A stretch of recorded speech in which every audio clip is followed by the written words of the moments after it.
How's it going, guys? Jeff, MMAD. Got another video for you guys today. It's about valves. I've seen some valves here a handful of times in the last year or so, and they scare me. And I think it's just something you guys need to know about. So what we're looking at here is we're looking at some low-dollar stainless valves that are being sold. I don't know who's selling them. I wish I did. I'm just seeing them in heads that come in, and the heads that these have come in have either failed or been ready to fail. Now this is an intake valve, and I brought the scale out here to give you guys kind of an idea of what's going on.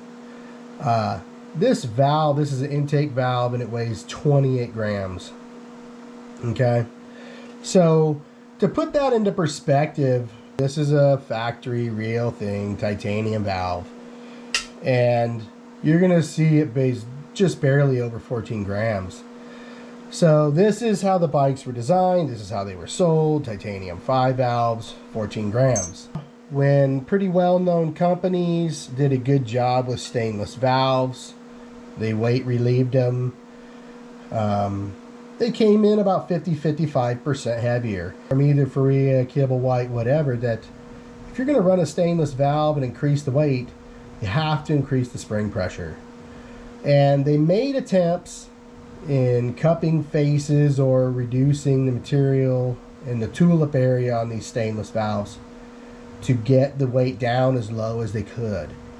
And they still came out 50-55% heavier than the titanium valves.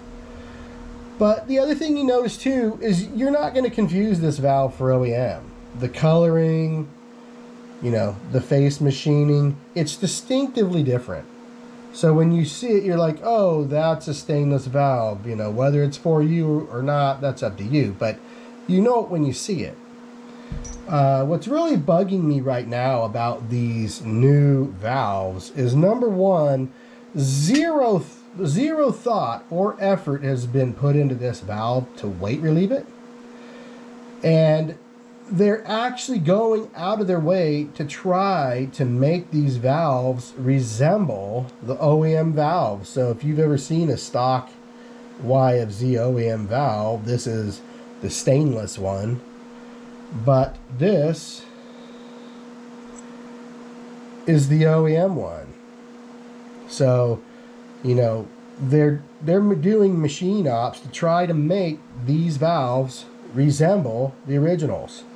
And I just don't see the engineering in it, and I don't see the fact that making them looking like the originals when they are anything, when they're so far away, it almost seems to me like not even ethical.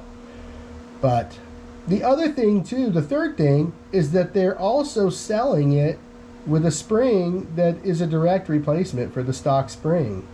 Has no more pressure than stock. So they're trying to sell you a valve that's 100% heavier than OEM and add no spring pressure to it.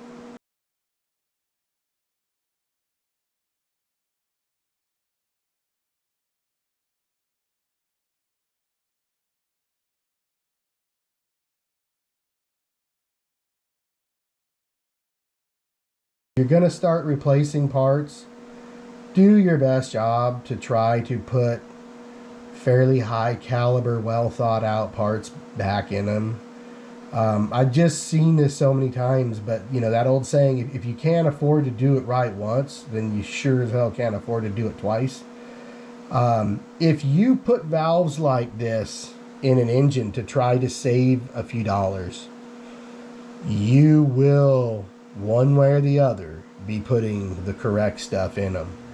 And I just say, don't even make this stop first. Don't go down this road. There's nothing good that can come from this. Alright guys, I hope this helps out. Hope you guys stay away from bad imposter stainless valves.